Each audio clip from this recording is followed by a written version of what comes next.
That's doing my nutting. Purchase at the moment.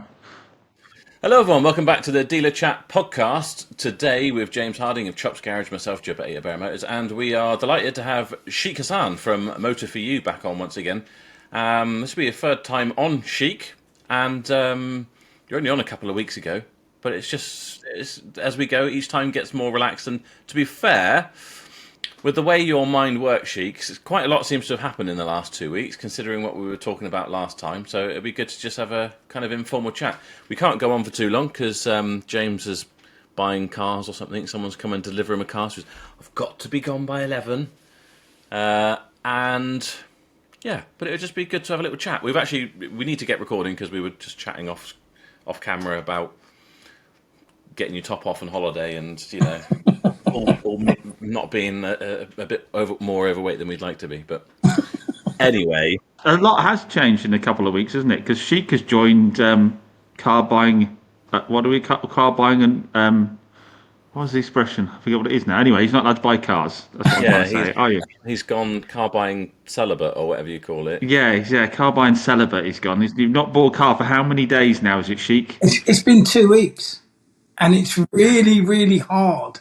When you've been doing something for so long, day in, day out, your homework in the evenings, checking on BCA, checking on motorway, all the rest of it, and then suddenly you're halted, you feel like you're useless. You really do. I've done the exact opposite. See, I've just been buying like a mad thing. Yesterday, I went on to BCA in between editing the video, and there was an auction at Bridgewater. And I was like, "Yeah, bid," and I've just won. I won a couple. I've checked this morning. I won a couple. I'm like, why have I bid that much on those? That makes no sense at all. Well, normally we would be buying to replace the stuff that has been lying around. So if I want to readjust pricing and say there's 70 cars, we'll drop 70 cars, but I'll buy 70 cars to replace that, the margins and the losses. But I'm not doing that at the moment. I'm just cashing. And so explain to the viewers what's the reasoning behind that then? So at the moment, December, we had 380 cars. I went crazy, bought 150 at December, which we all do because we know January, the margin, the pricing goes up at least 5 to 10%, and you can't buy stock. So I load up in December. Most dealers do have a load up. What happened was I've lost a storage area across the road. I haven't lost it totally, but I had to apply for planning permission and this and that. So I thought, you know what? I can't be bothered with going over the road, picking a car up from there, bringing it over, cleaning it every time. So I thought, you know what? I'm going to reduce down from 380 down to 200. And with that came a whole carousel of things. So then you start looking at everything. You start looking at how many cars you want to do, how efficient you are, and then you just become depressed. So what I done was I thought I'm not going to buy anything for a month, and I'm going to cash down to 200. And when you look at the marketing costs, that's all going to reduce. And you look at, we've got a media company that runs all our media, our marketing. Even that is really high. And then you start looking at really your margins. Because you need to invest time in your business, in running your business, investing time in overseeing it all. We're all so busy buying, selling, controlling the management, everything else. And we never look at the overall picture. And we really need to start looking at this overall picture because these 2 weeks I've done has really opened my eyes. Because we let things go. We let so many things go. We go, oh, that's all right. He'll sort it out. Last week we had a guy come over from Ireland, picked up a Mondeo part exchange thing, trade car, and he was really nervous because he came from Southern Ireland. And the salesman didn't have the logbook for the car, and I was infuriated because I said to him, mate, you really should have rang him and told him there's no V5 to this car. It's not right. He's come all the way from Ireland. So anyway, the guy's bought it. I've told him, look, we'll sort out the V62, everything else. He's left. I'm looking at Kane's desk yesterday, and the logbook's on his desk. And it just, It just infuriates me, these little things. And if I don't go and do it, then I'll get a bad review if I don't mop up. And it's just the little things I have to really concentrate on now to get it right. It infuriates me not getting things right for customers. We like to give a good service. We like to be the best. And if that means reducing down to 200 cards and laser focusing on what we do, then we've got to do it. Do you know what I mean? It's given me a chance to fix all my broken cars. I fixed the tipper truck that I've had for 2 years. And do you know what that was? We sold it 2 years ago. It broke down. Put a new engine in it, wet belt thing. And the timing was out. That's all it was. And it sat around for 2 years, that tipper truck. It's ridiculous, isn't it? Well, like you say, when you're really busy, those little jobs, they have to go to the back of the queue because it's going to take longer than the other jobs, and those jobs are going to make us money in the short, quicker. So then they do just get put on the back burner, and like you say, they can be put on the back burner for the most minor things, but just because you're like, no, don't want to look into it. Yeah, and we've got a E-Class that needs turbos and DPF, so we've done that this week. Then that's going to be replaced with a van that we bought back that needs an engine, so we're going to do that. But when you're scaled like we are, selling 150, 170 a month, you think, I'll sort that out later. But when I was talking to my friend who was a DP at Marshall's Group, and he was saying to me, Ree, you don't realise stock turn will save you 30 grand a month. That's what it will save you. We really need to start looking at the stock turn and not thinking just because you've got the money, you can just let it sit there. Can't do that. We've really got to look at 30, 60, 90, 120. Main agents really laser focus on that because they don't have any money. They don't have their own money. So, they're funded by the manufacturer, and they really need to do it. And we've got to look at it like that. But we've got to, I'm murder for it. I've got to look at a site and say, right, that's 100 cars, that's 80 cars. It's not 80 plus 60 over the road and 20 down the road. I've got to stop doing that. I've got to really just set it out properly. Looking at Malcolm's site the other day, how lovely is that? Yeah. Really set out nicely, everything else. And, my wife said to me, Ree, you're really messy. and it's true, I am. I need to really just cut back and sort it out now. Do you know what I mean? I was on that Car Gurus podcast yesterday, which was interesting. Quite a few dealers on it, and they were based out in Boston. And they were saying how many people are pulling out of AutoTrader. I don't know how you guys feel about it. I don't know how your leads are. Yeah, I mean, I've scaled mine back by 2/3. And do you know what? Going into this month, we're selling just as many, which is interesting because that's 2/3 for me. It's only saved me maybe £3,000. We spent 300 on car Gurus. We are getting set up with Google Cars as well, with thanks to 76 or 67 Degrees, who do our website and all that sort of stuff. So they're going to set us up with Google Cars, which costs us 150 quid a month for them to administrate the account and then put as much money in as you want to advertise them. And it's quite. I was like, right, okay, we could put half that AutoTrader money in, maybe 1,500 quid to try it. And they're like, I think 500 quid would do it for 30 cars. Yeah. So that's surprising. We haven't seen a slowdown. What I should say is, with 67 Degrees, they give us a report at the end of the month. We were talking about this in the group the other day, and I was saying, do you know what? I'm just too ADHD to check it half the time. But we did, and in fact I printed it off, and then I didn't even pick it up. But my sales guy did pick it up, and he's like, "Have you seen this?" And I was like, "He's like, where the leads have come from." And AutoTrader, I should try and find it, but AutoTrader was 20%, and it was right down at the bottom, despite spending 4 or 5 grand a month with them. 60 or 70% came from, I don't know how it worked. Let's say it was a really strong percentage, like 40%. They put it down as Google organic video, so it's probably come from the YouTube videos. And then there was a lot via the website, and some of the ones that are going to have come from AutoTrader are also going to be people that know of us and have looked for our cars in our area or whatever and come that way. So I do think it's like diminishing returns to a degree.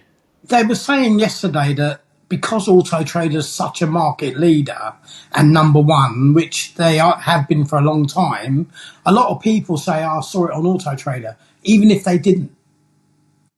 And that's the problem. There was a guy on there who's a van dealer, and he doesn't advertise on AutoTrader at all. Not at all. He's just purely Car Gurus and eBay Motors Group, and that's it. And I think that Gurus, they're number one in America, I believe. They're quite strong out in America. They tend to basically run on the internet rather than work on their name. There's a lot of people working behind the scenes on PPC and that type of thing. And their promotions aren't bad online. They're quite good.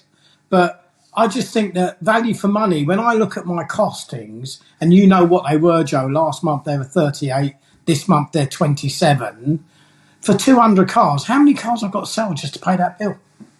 It's a lot of cars. And do I get value for money? I don't think so. I don't think anybody does in this job.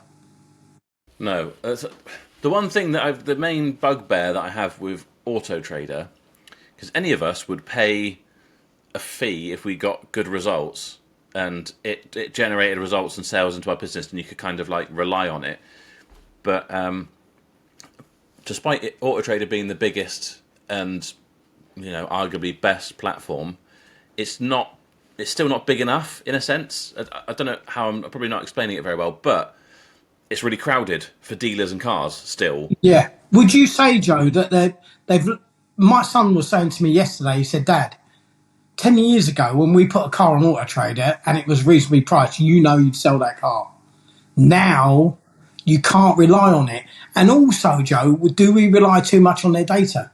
So AutoTrader says that car's 98% out of 100 going to sell in your area. It's going to take 28 days to sell, and this is what you should sell it for.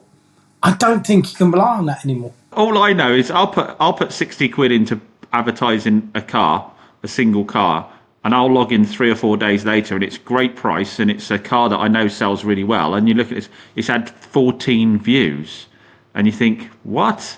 And I put it on Facebook Marketplace, and it's had hundreds of views, albeit, yeah, you can get some time wasters, but if it's a sub 5k car, it will probably sell quicker there than it will off of AutoTrader, and that's costing me absolutely nothing.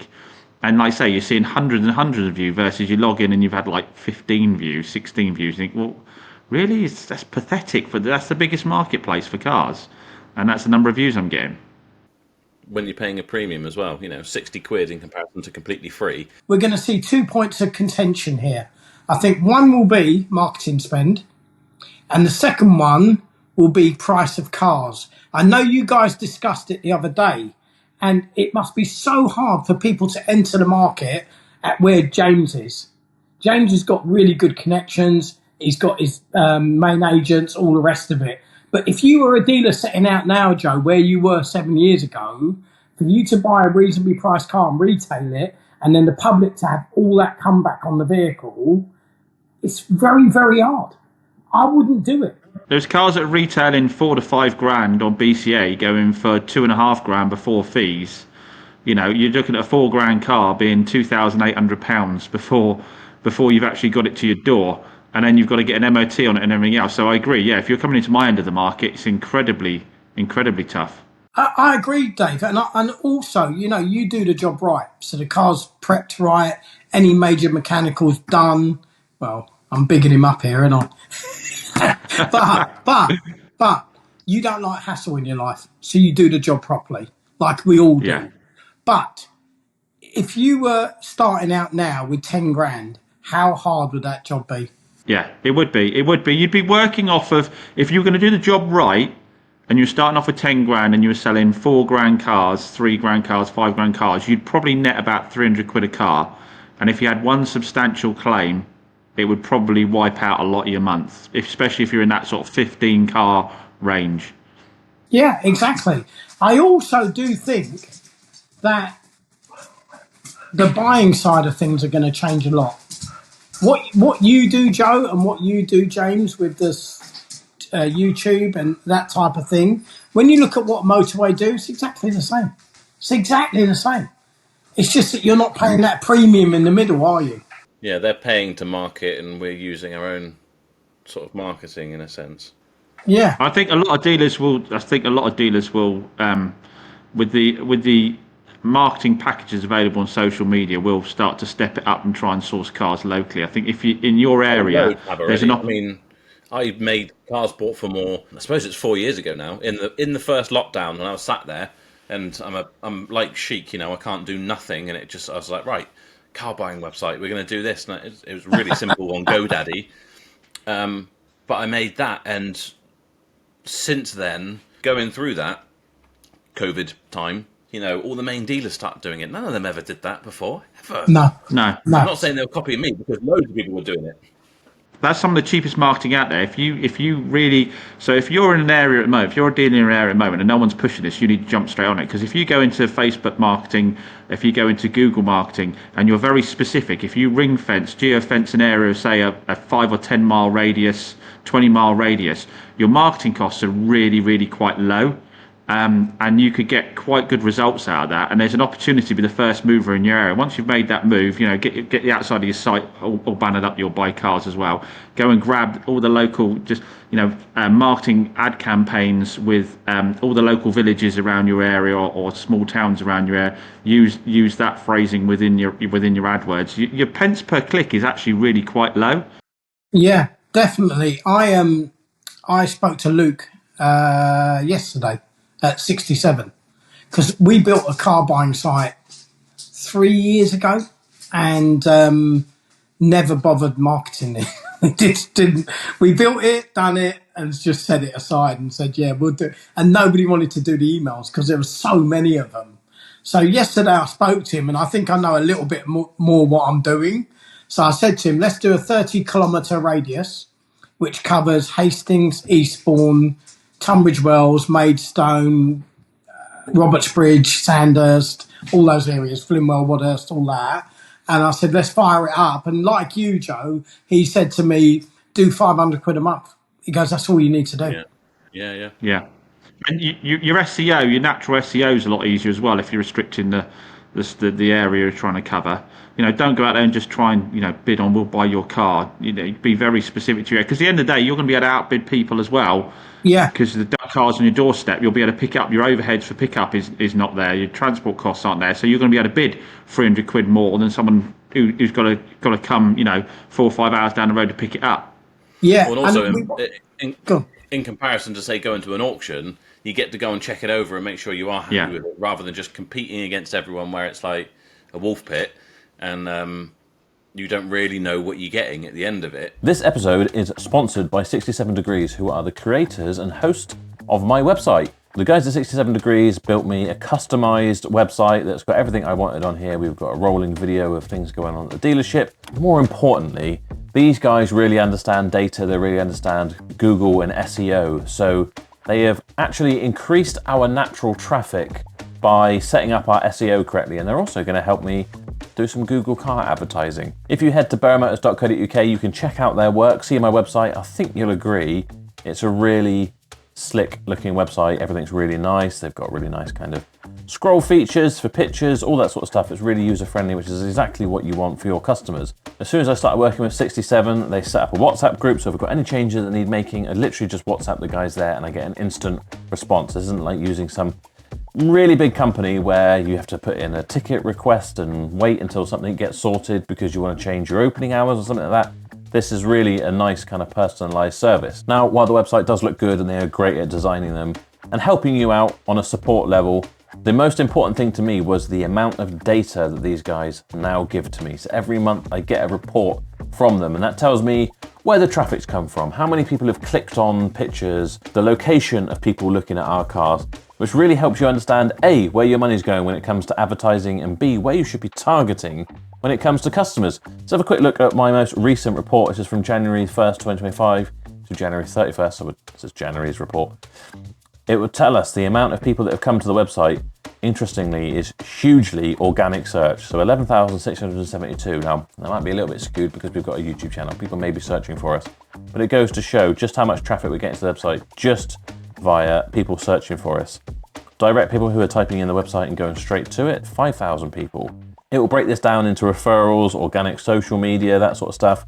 And interestingly, you can find out from all of your different types of advertising platforms which one's performing the best. So for us, Google, YouTube is a third at 1,500 views. People will come across from Cars Bought for More, our other website, because that's been set up to just link across. And interestingly, AutoTrader is below mid of the pack there, being the most expensive advertising that we do. It's not anywhere near the top. 175.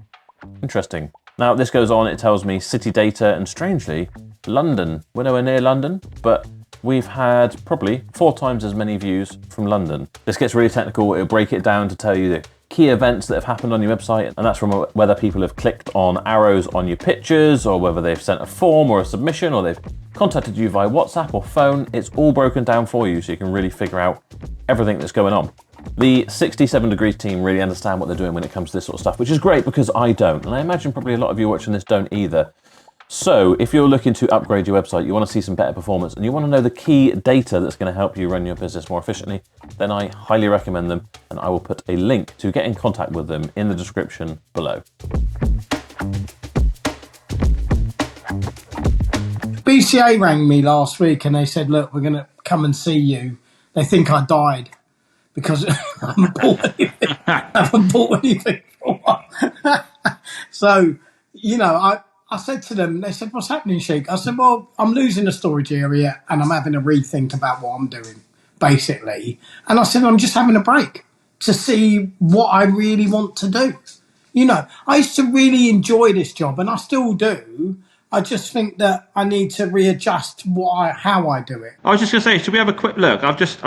Sorry, I'm on another screen. I'm just looking. I bought a 97,000 mile 62 plate Suzuki Swift yesterday, which its retail value is probably about 3,995. I'll get that down here for it. I bought it from BCA, 1,500 quid. My fees, £373. £373 on a car that cost me £1,500 to buy. It's ridiculous. It's insane, isn't it? That's pretty much 20%. That would get me an MOT done on the car, wouldn't it? Yeah. And the thing is, when, you know, I'm black card, because obviously I buy 500 a year, and I'm Can I the buy for your account instead, actually? Yeah, of course I'll you do can. that. Cheers, mate. Thanks. And my fees are the lowest, but when you're buying 20 grand, 30 grand, you're looking at £1,000. Then delivery, if I buy one in Scotland by accident, it's £500. So, you know, because I do make mistakes. Oh, we do. When you're buying the volume you're doing, you must do it all the time. You must make do. I mean, that car, it's going to cost me, it's at Bridgewater, but I mean, realistically, even if I go and get it myself, let's say it's 100 quid because it's the time out of the business, isn't it? Yeah. So between fees and delivery, I'm nearly £500 on a £1,500 car. Yeah, but James, you're 1,500, 400 quid, 500 quid to get it, so you're 2 grand. Then you bring it back, MOT it, blah, blah, blah. Then when you retail it, you got your warranty, you got your VAT, you got your bits and pieces. It makes you wonder. The only way to do from auction is bulk. That's the only way. Yeah, you'd have to play the numbers game. Yeah, because what did I just say it was worth? It's not worth it. It should probably be a 3 grand car. I'll probably get 3,495 for it off my pitch. I'll probably get 3,495 for it. So yeah, I mean, if I end up netting £300 or £400 after the VAT man's had his cut, the tax man had his cut, I'll be lucky, won't I? And then it's just one small claim. I mean, a lower arm for one of those is because I saw it on the MOT is 80 quid. Then it's got to be fitted. So just one component like that fitted is, you know, let's say an hour's labour, because you're 140 quid, 150 quid for that one component alone. So, you know, I've got a lady I sold a 3 grand Fiat 500 to, who's had it for 2.5 months, saying she's getting a bit of a knock from the front. You know, that's going to be a lower arm again with labour rates now. That's going to be 120 quid, isn't it? Mate, we get it daily. Yeah, I'm not saying that they're wrong to sort of make claims on the car. I mean, it's debatable after a couple of months on a 2010 car whether I should be doing a lower arm or not on a 80,000 mile car of that age. But it just shows, isn't it, that I think the people having it away at the moment are the auction houses. I mean, for BCA to be getting £373 on a £1,500 car, regardless of how many cars you're buying, whether I'm buying one car from them or 100 cars from them, that's just That's a crazy amount on top, isn't it?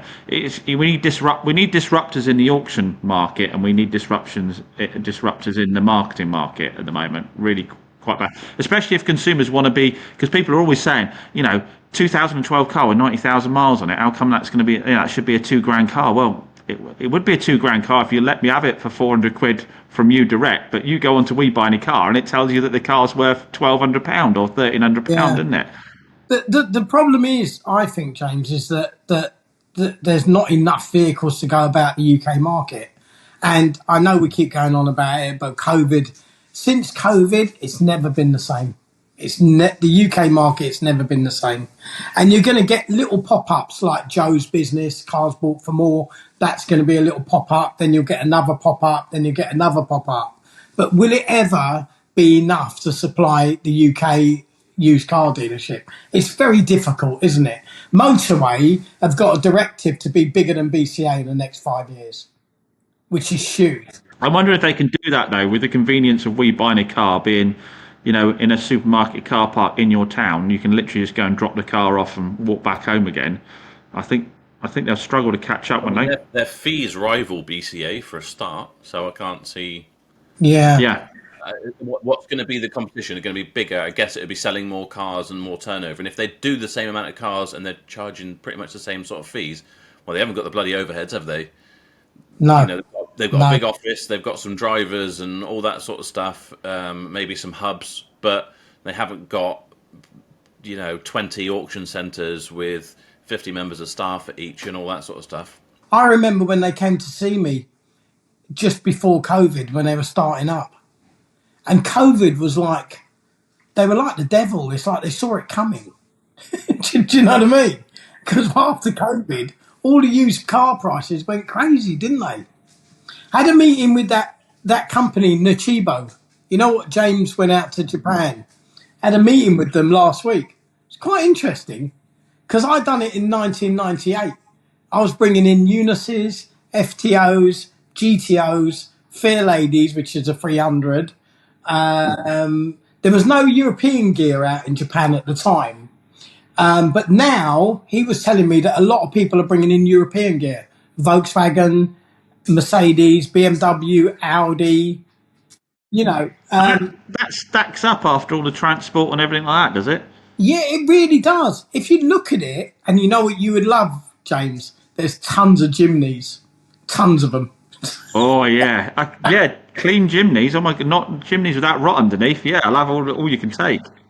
He was showing... It's just cash intensive, isn't it, with cash flow, because you got to wait. What do they say the turnaround is from getting it from Japan to you to sorting out the radio and on the forecourt ready?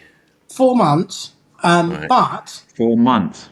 Yeah, you pay a percentage when you buy it, 6 days after you buy it. So I think it's 25% or 30% when you buy it.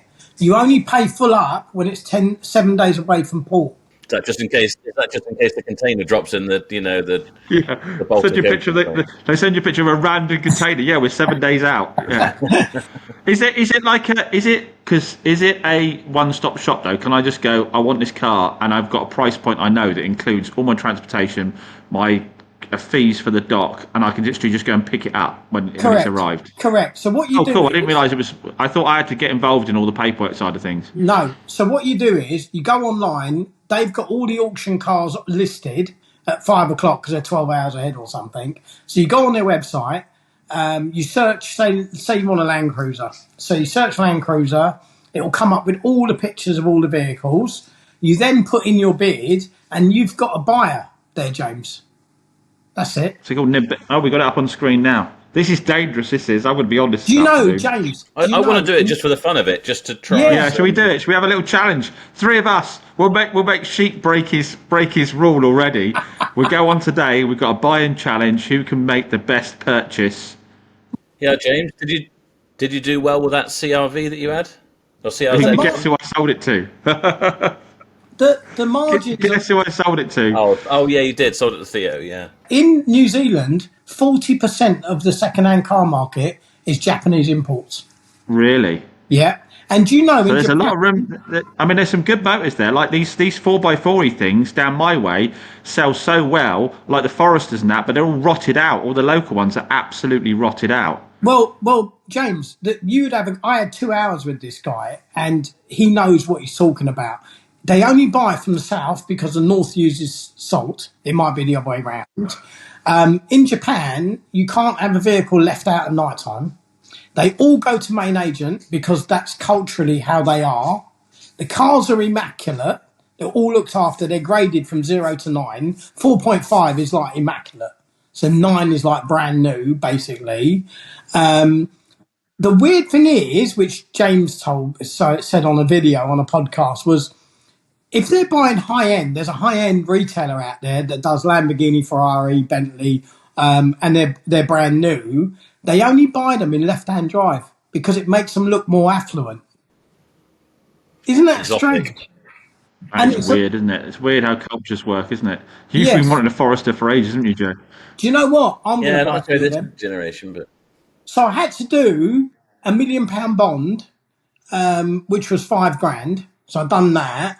I had to register. They checked my company out and whatever. I'm surprised they gave me a number. So I've got the logins and all the rest of it, and then you just bid. When it arrives, if it's under 10 years old, you have to do an IVA. Is it IVA? With DVLA. But you can book it a month before it arrives from the ship with DVLA. If it's over 10 years old, it's only an MOT.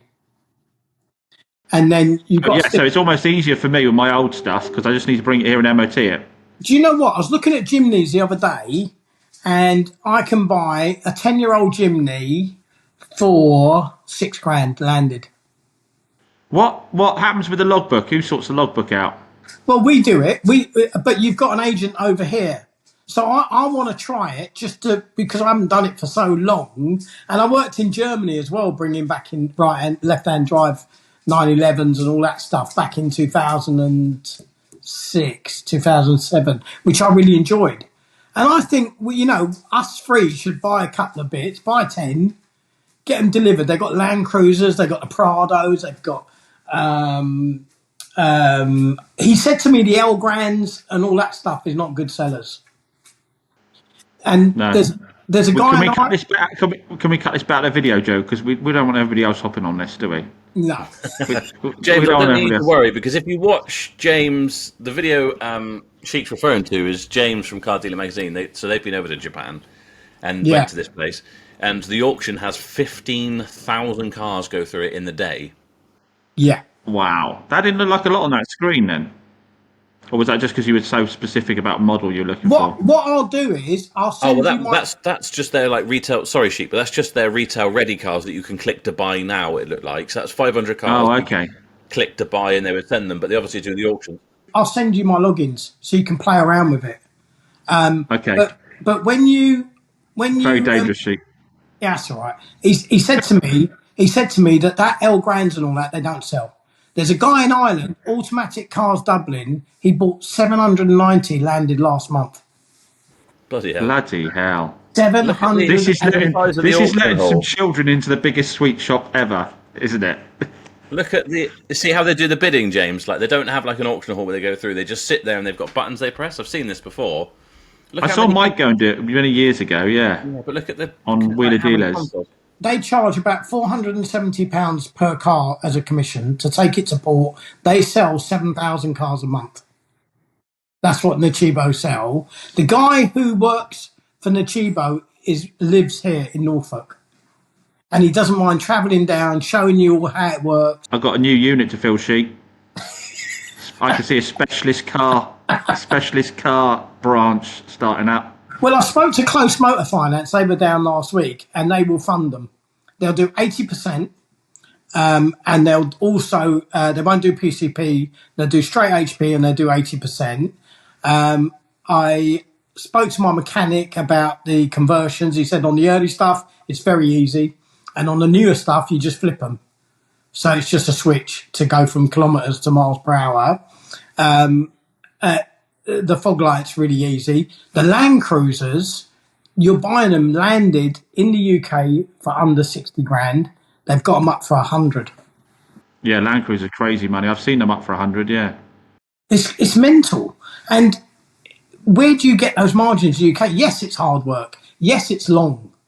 But once you get the flow going, if you've done early Chimneys and you've done VW, he's bought an up, hasn't he, James? But we would go A45, Golf R, that type of thing. It's got all your sort of stuff out there, Joe. Yeah, it'd be very interesting. I'd either be buying like an RS6 or like a little K truck again or something.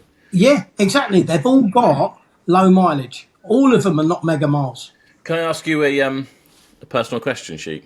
Yeah, of course you can. Have you ever been diagnosed with ADHD? No, but I probably have got it. I don't mean that by any offense, because obviously I've got it and I'm just recognizing all the same things that, exactly. We were on 2 weeks ago, we're talking about, maybe we're trying to convince him he should get a videographer. He's messaged me like about a week ago. I've hired someone. Oh, you have you? Yeah, he's hired someone. He starts And then he's Monday. like, oh, I'm not allowed. I'm cutting down on the amount of cars that I'm buying or whatever. So I've signed up to buy 100 from Japan. And then there's something else. It's funny seeing someone else doing it, and it's not just me, because I'm, like 100 ideas, 100 miles an hour, all at the same time. I think. Have you started recording yet, Sheik? No, he starts on Monday. Right. Okay. He's a really nice guy. I sent Joe the video what he done. He's only 21. Perfect. But yeah, he knows what he's doing. He's very honest and open. I quite like him. And I think we've got so much to do. So, we do Gardex. I'd love him to go in the valeting bay and the body shop and video a 2-minute presentation of Gardex. Then I want Leo, my finance manager, to explain finance and warranties and all that. So with our auto convert system, we automatically send the customer an email, and we can edit that and just send them with the clips. So they've got a presentation with an ebook of the different levels of stuff we do. So it's all up here, but I want to get it in there. That's basically what I've got to do. And you're probably right, Joe. I've never looked into it, and maybe I should. How easy is it to be diagnosed? I had to pay for an assessment. It cost me about 600 quid or whatever, but never done anything about it. I could have had medication, and maybe that would help, but... Just send me 200 quid, Sheik, and I'll tell you are. I just send me 200 quid, Sheik, and I'll just tell you are. Yeah, I'll diagnose you. No, I mean, there's nothing wrong with it. It's almost like I see it as like a bit of a superpower, really. But 100%. It's just interesting to see you doing. Your mind goes all over the place and it's chopping about all the time. Like I'm going up in value. I'm going to have less cars and I'm going to do more expensive stuff. I'll use the stock funding, and now I'm like, nah, fuck that. I'm going to get a load of cheap cars, and I just You know what it was?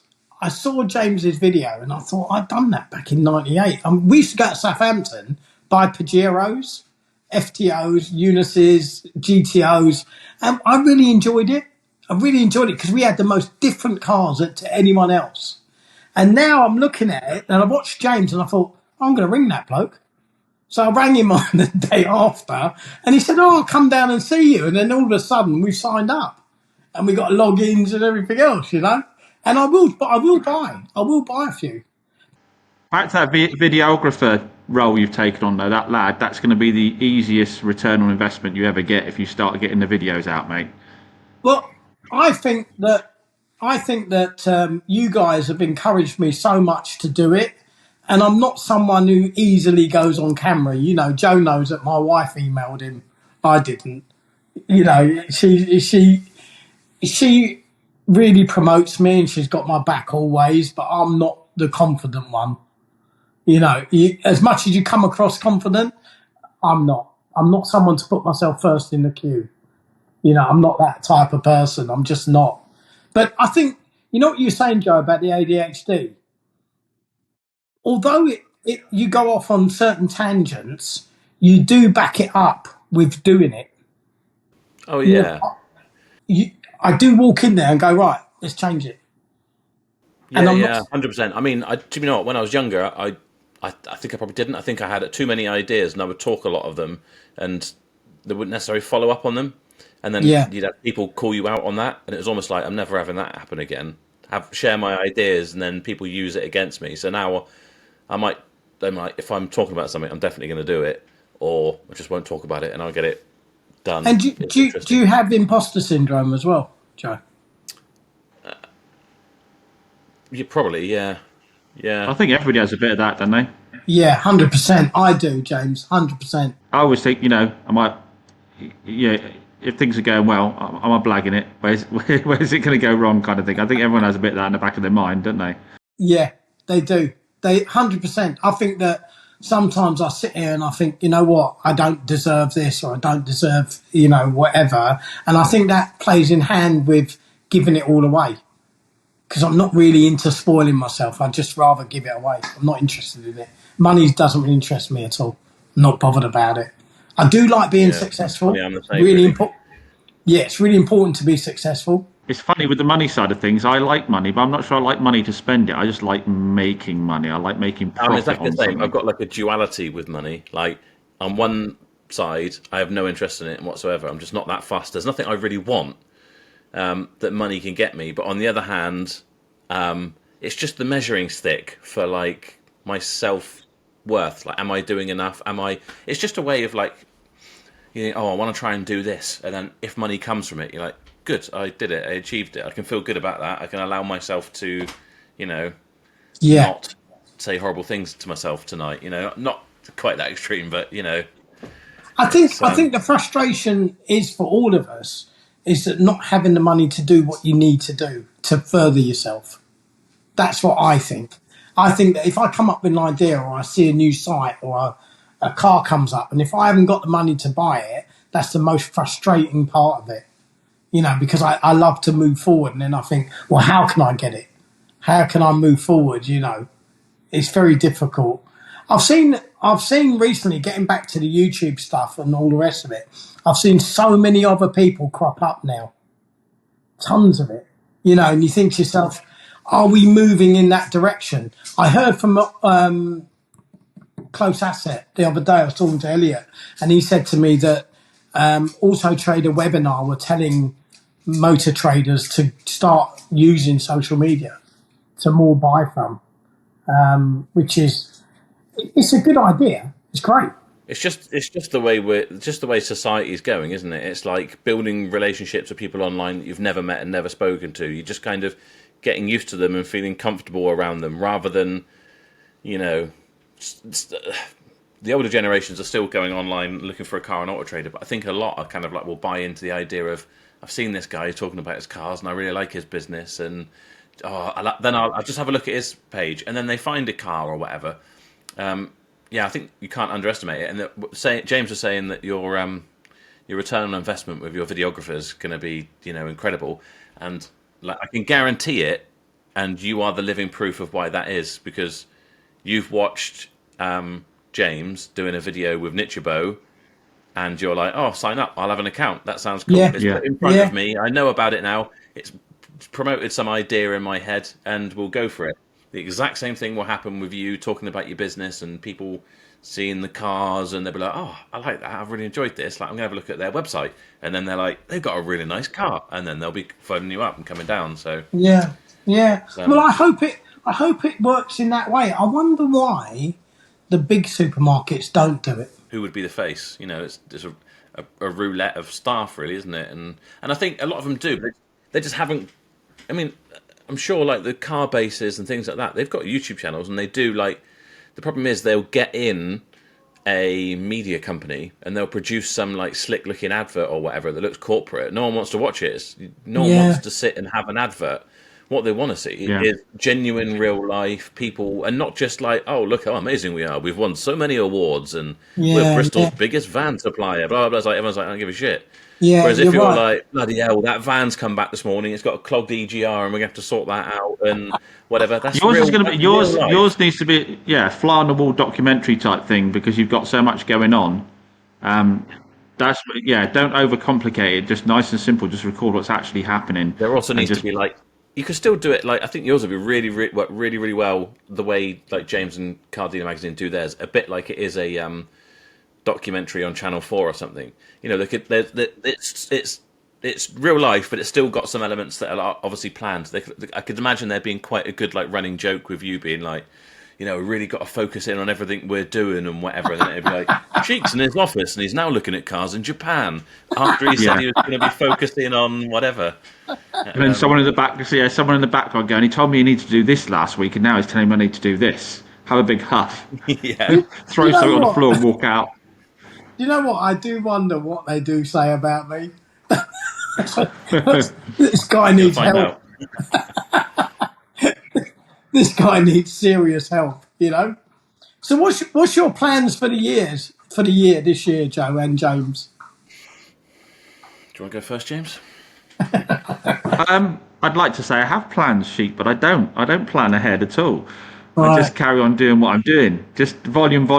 I think. I think, like I say, I'm taking on some more space, which I need to utilise. Like we've spoken to before, I don't see it as necessarily being retail, because retail means to get expansion with retail means taking on a lot more staff, that kind of thing. So I see doing quite a lot more trade potentially, and just increasing the volume that way. But I decide once I've got the new place and the space, I might find that it works, that I can punt a few more. I think if I improve my systems, I could punt out more retail cars. The question is, do I want to punt out more retail cars? The margin's higher, the turnaround's slower, it's more labour intensive, that kind of thing. But you've got to have the volume of stock coming in to be able to do a lot more trade, don't you? So Can you miss his cook well or anything?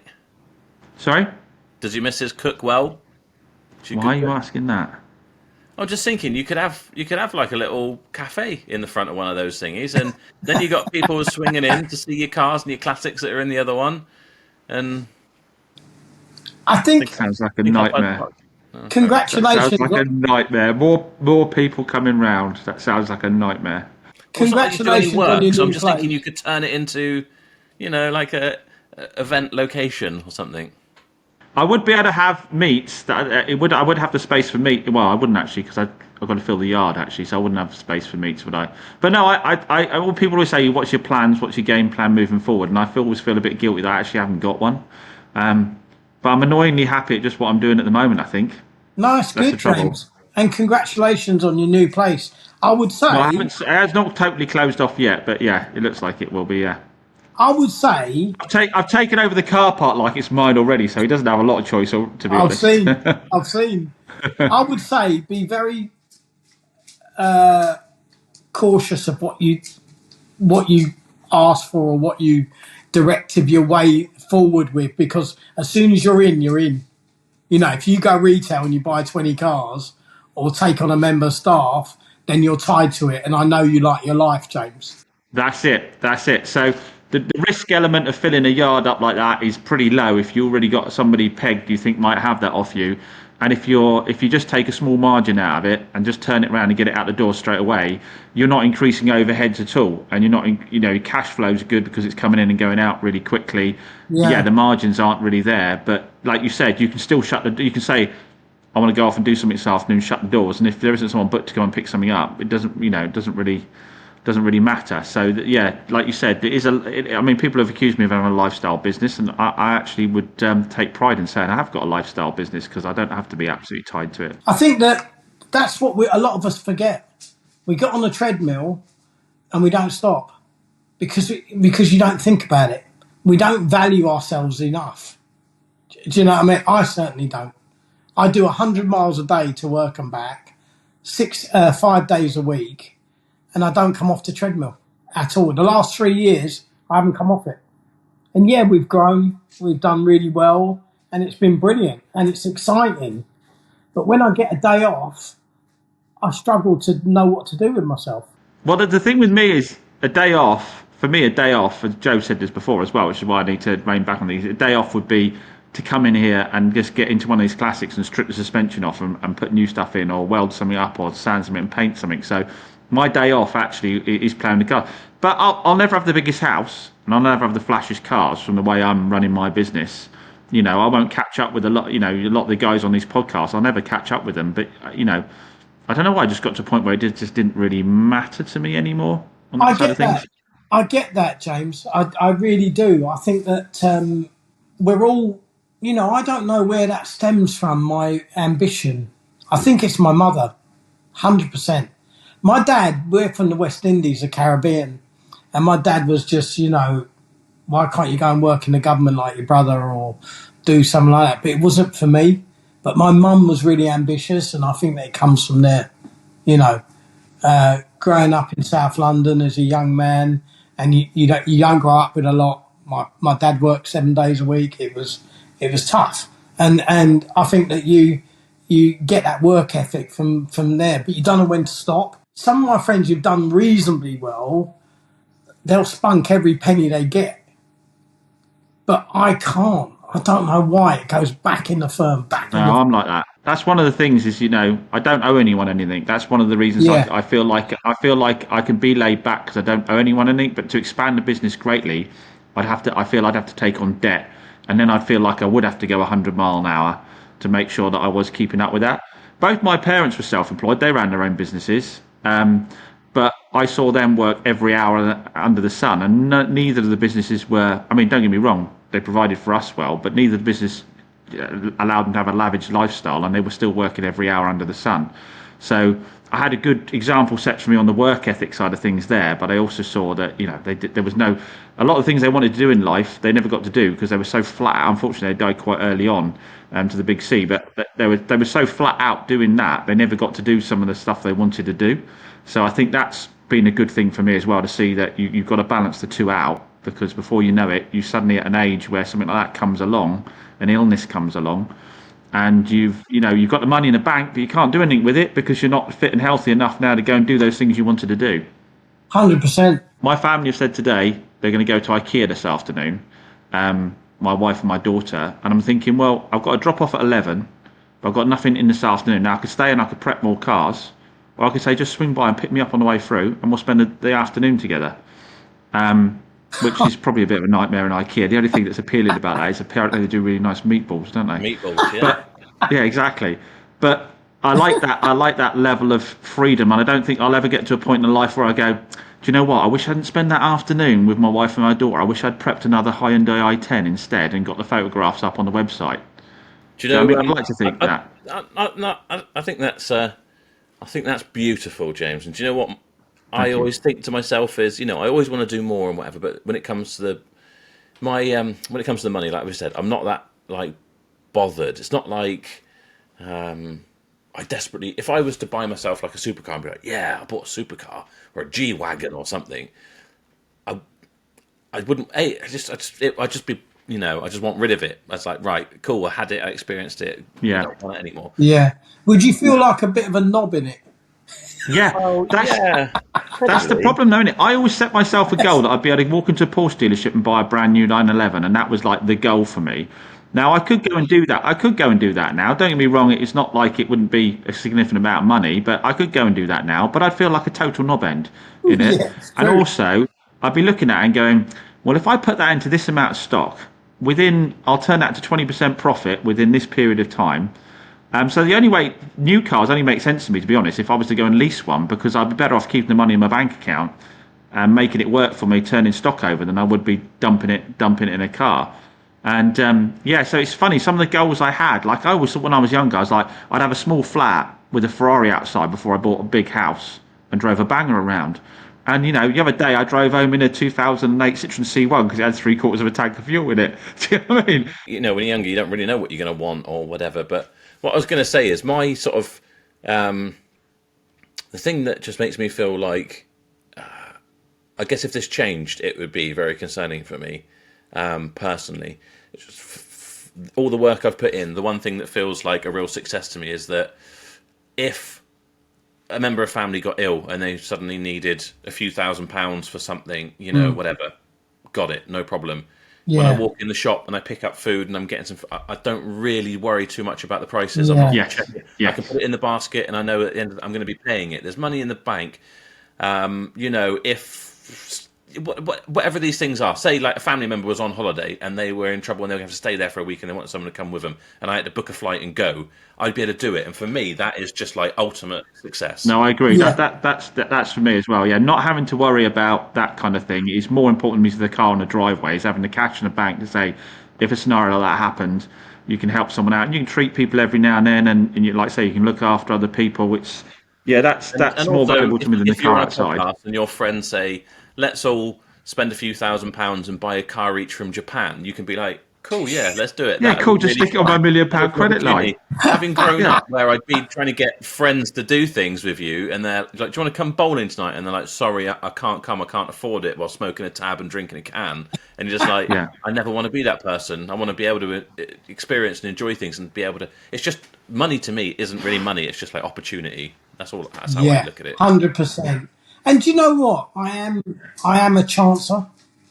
So when, like you just said, yeah, let's buy a few cars out in Japan, I I would do it all together because I'm not greedy.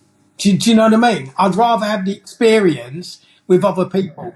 That's what I like doing. I like showing it the way. For me, the financial side of it now, I got 3 kids. I've got three grandkids. So it's really important for me to leave them. I want my son to buy a house. One of my sons rents, one of my sons bought, and my daughter's at home. And I really want to make them established before I'm not here anymore or whatever. That's really important to me. Behind the business is the family, and they've grafted for so long. My boys and my daughter, 15 years, a long time to be with me by my side. They cleaned cars for 3 years with me. Then they moved into sales, and they moved into management. And I really want them to get the benefit out of the company. That's what I want. That's what I want for them. And don't get me wrong, we've had a great life out of it. We really have.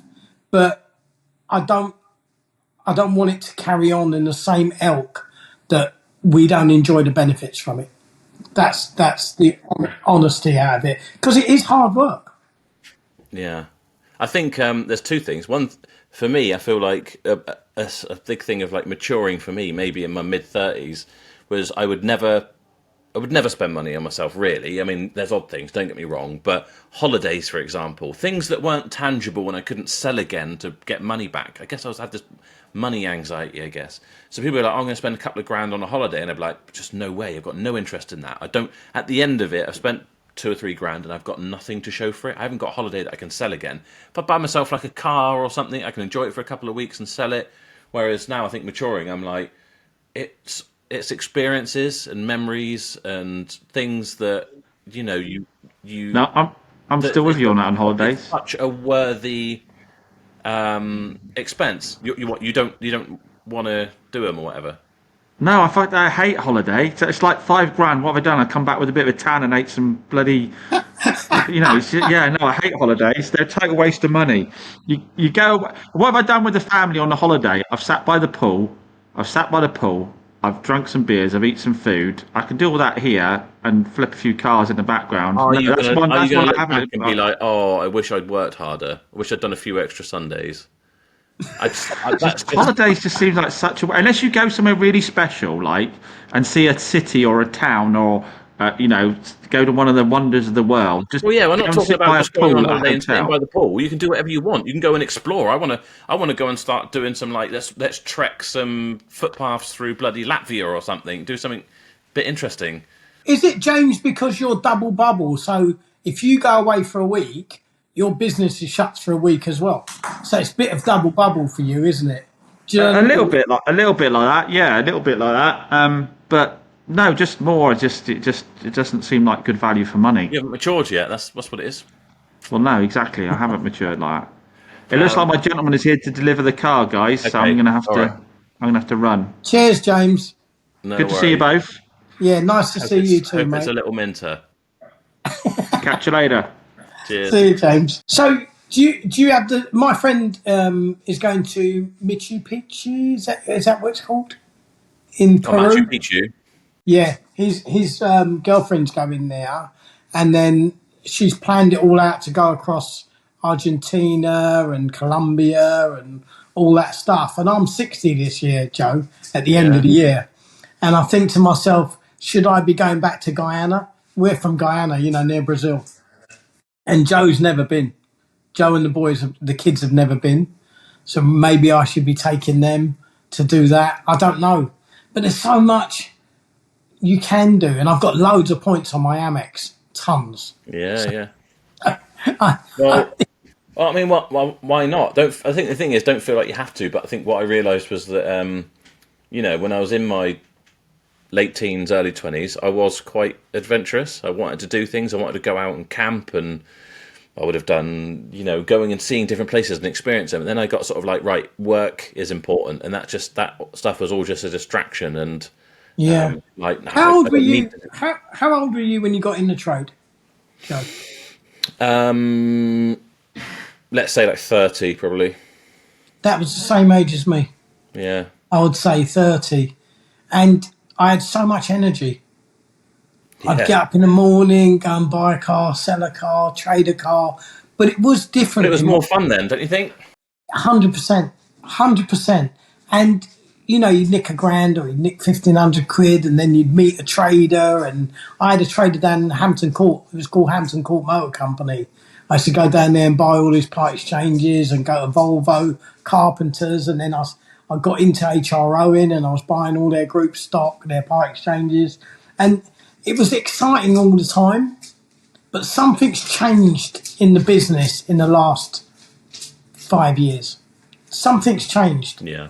Something's changed. The thing is, yeah, people will be listening and think, well, why don't you go back to having 20 cars and selling them yourself and being involved? But that's not like natural progression. You can still enjoy it, but it's, I don't know. I think because it was exciting, wasn't it? You'd get a car and you'd be driving it that night. You'd drive it home. You'd find out what it needed. You'd be like, right, okay, let's plan. Let's speak to the mechanic. We're going to get... And, it was just always something really going on. Each car was exciting. It wasn't just like for you, for example, there's 300 cars out there. I don't recognise 10% of them.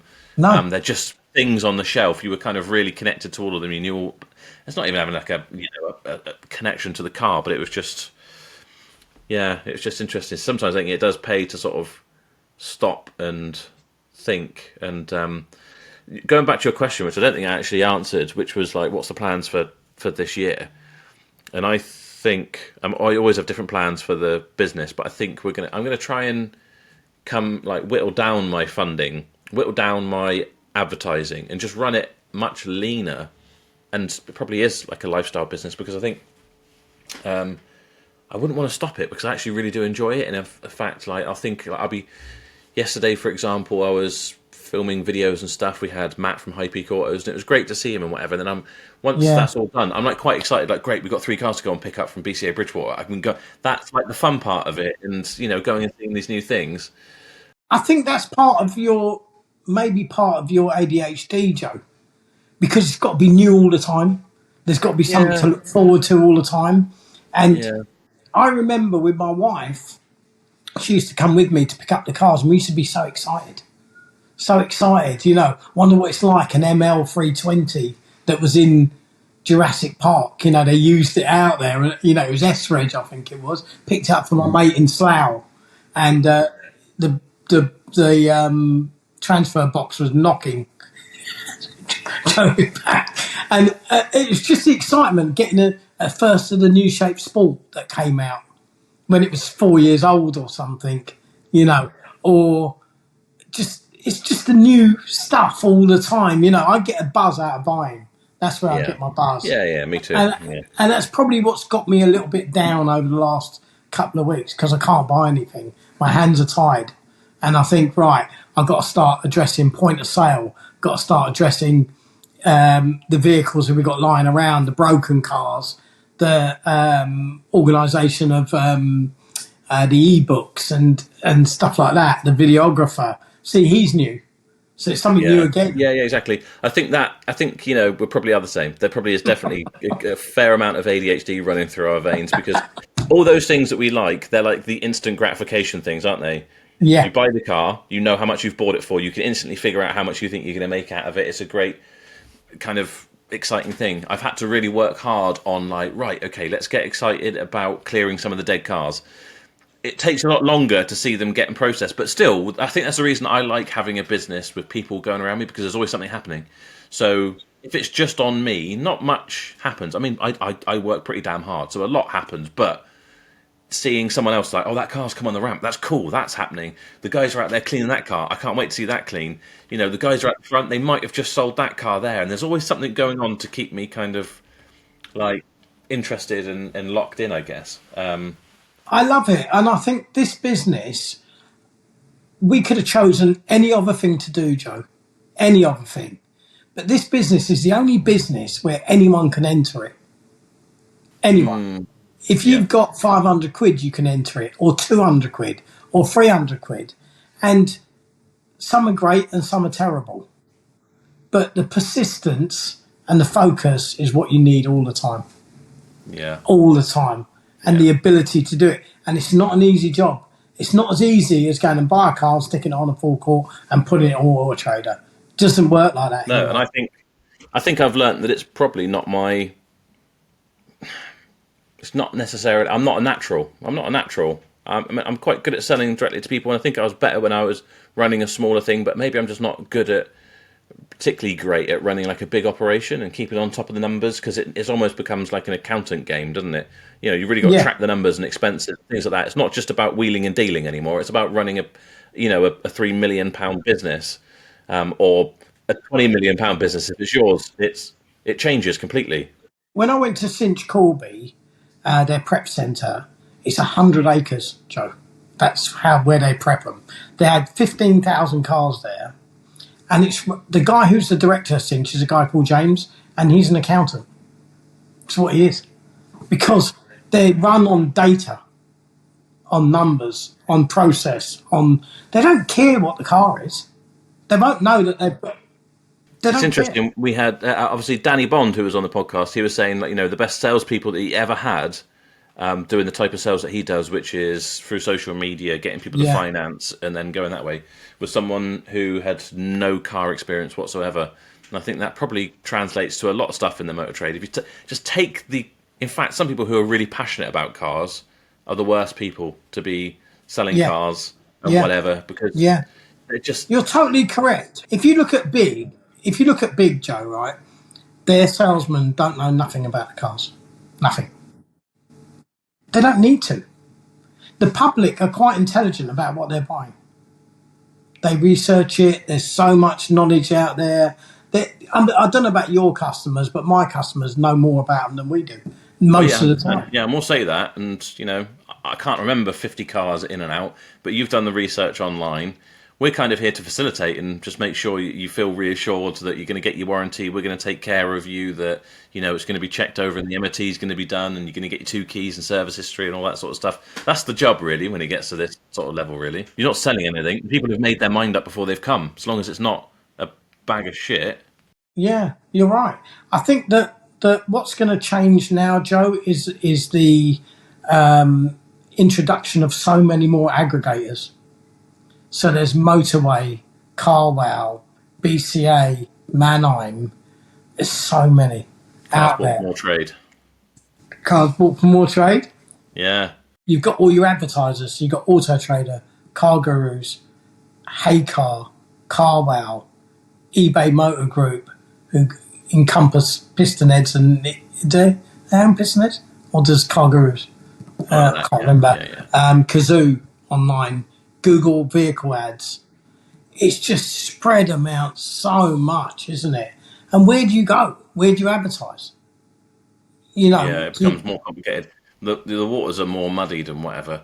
But what I will say is, if the people I think that are going to do really well is don't just rely on the tick the box options, when it comes to advertising. That's why having the social media and building on that is great. Do something a bit different to what everyone else is doing. It doesn't have to be a bit different you could say, oh, I don't want to do car videos because Joe does them, or High Peak Autos does them, or whatever. But we're all in different areas. We've got different. If you're doing this for a business promotion type thing, you can do it in different areas, and it doesn't matter if you're doing the same job. There's plenty of people out there who will watch all of it. And I must say that you guys have been, especially you, Joe, been really supportive. and I really appreciate it. Do you know what I mean? Because I'm a very open and honest guy, and I like to share whatever I can. I'm not bothered. I'm not one of these people that goes all mine. Do you know? I'm not worried about it. I rather people know, and I'd like to say to people that you can do it. You can, as hard as the trade is, you can do it. You can, because I've done it, you've done it, James has done it, everybody has done it. And there's more and more dealers opening and closing all the time.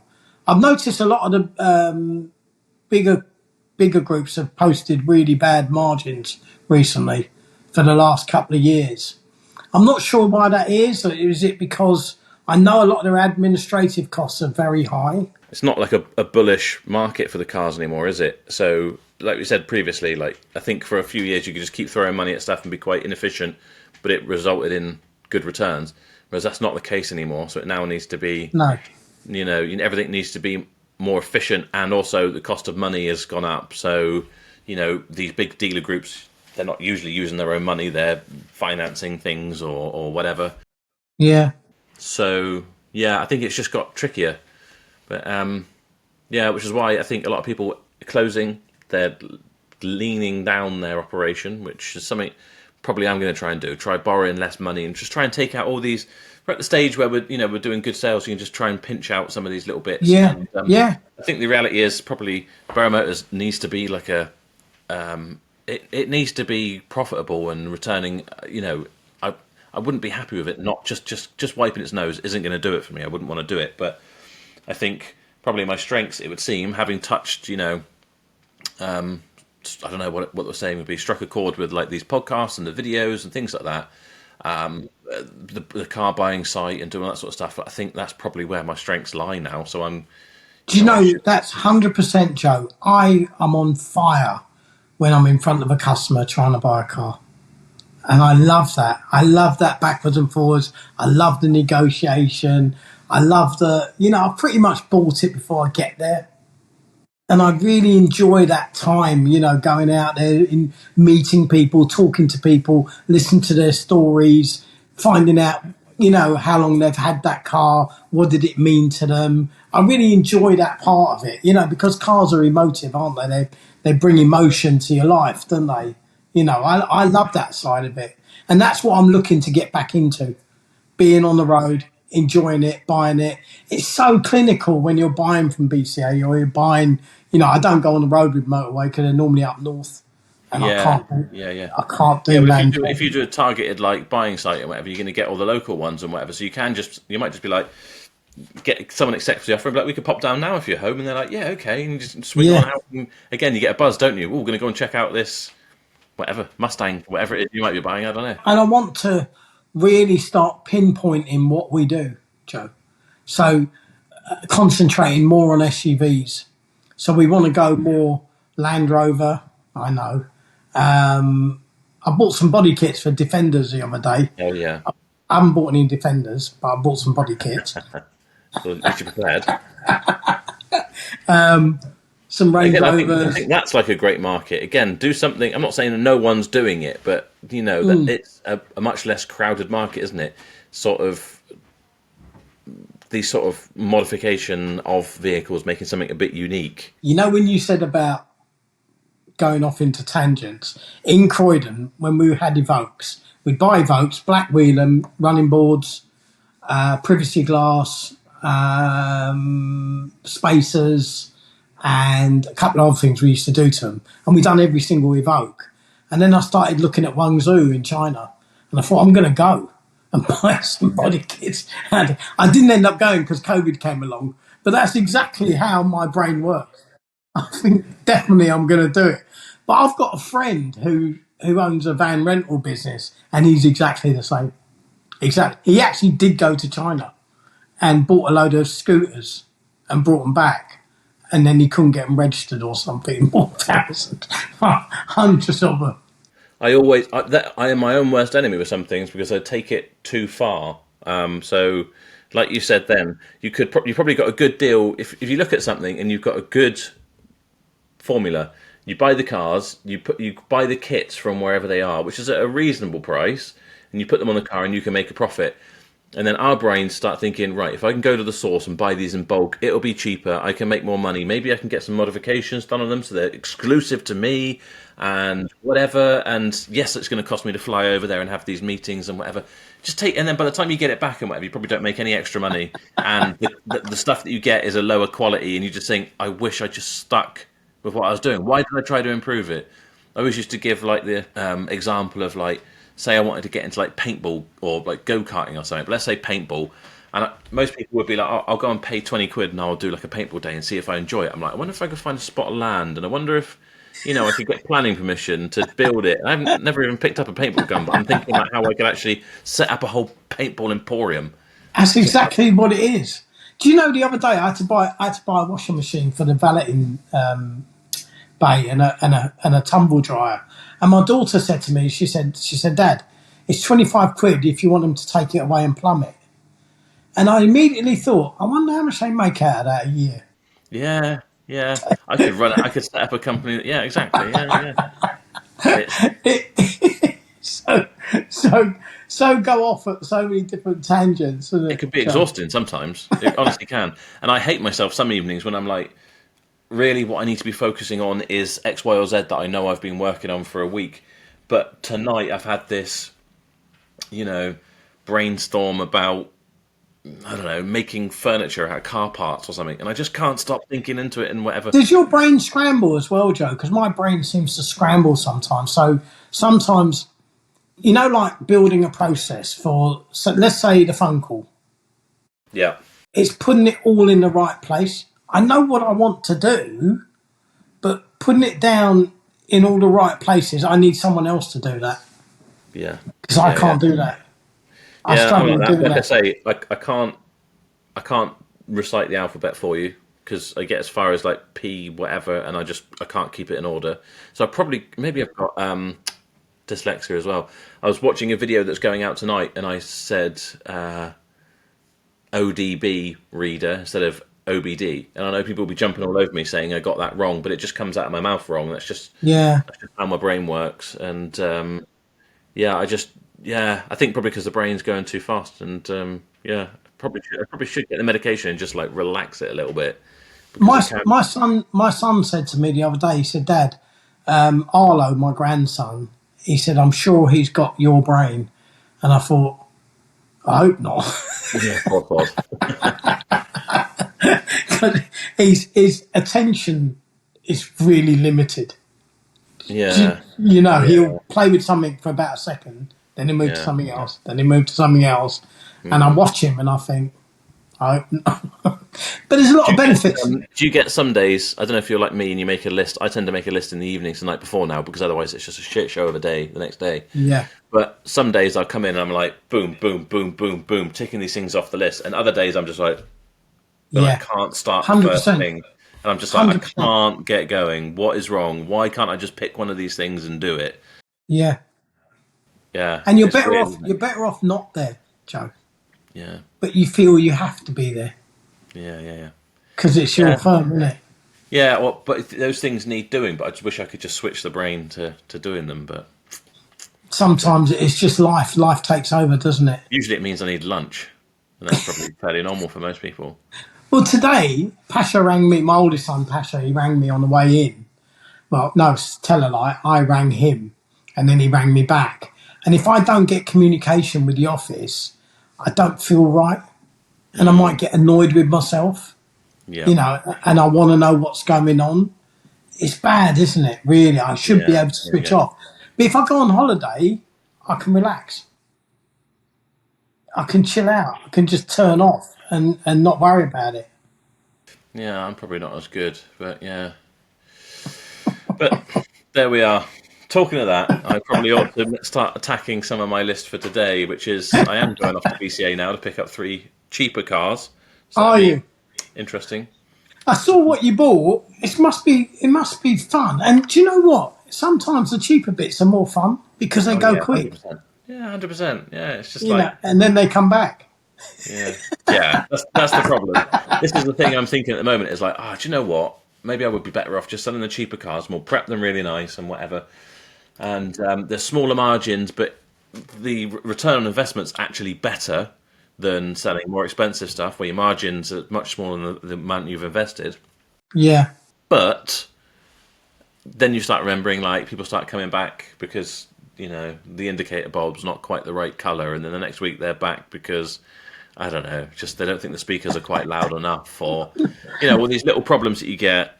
We get it daily, And it's Joe. just like, oh, now I remember why I was selling newer cars. But it doesn't matter what you sell; they all have their problems. So you just can't odds it, can you? No, definitely. Thanks, Joe. There we are. It's a pleasure having you on again, as always. And I can't wait to see these first YouTube videos coming out. Once they come out, let me know, and I'll come back to this. Do you know what, Joe? I will say, and I don't mind if you want to leave this in or whatever. I would love you to come down and see how I operate. Not because I think I'm a great operator, but I think nobody really lets you open the doors and see the operations of a large business. And I'm not saying we're mega or anything like that. I don't mean it to sound like that. No, but it's I definitely want to. Yeah, we need to just book in. 100%. I'd love you to see it, and I'd love you to, because I think you could pick up a lot. Yeah, for sure. If I knew the size you are now, I was at in Croydon 3 years ago. And if I knew what I know now, 3 years ago, I'd be a completely different company. Yeah. You know, because remember, we just left 27 cars or 50 cars, whatever it is, and jumped into 300. And it's taken three years to wade through it and sort it out. And if I knew all the processes and everything that I know now, if I'd known that at the beginning, I'd have, if someone had said to me, please come down and have a look how we run the operation, I would have loved that. Yeah, exactly. 100%, yeah. No, we'll definitely book it in.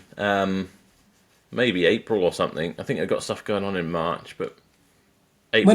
Whenever you're ready, mate, you're always welcome. Yeah. Be brilliant. All right. Thanks, Joe. Thanks for coming on. You're welcome, mate. I've had a good time.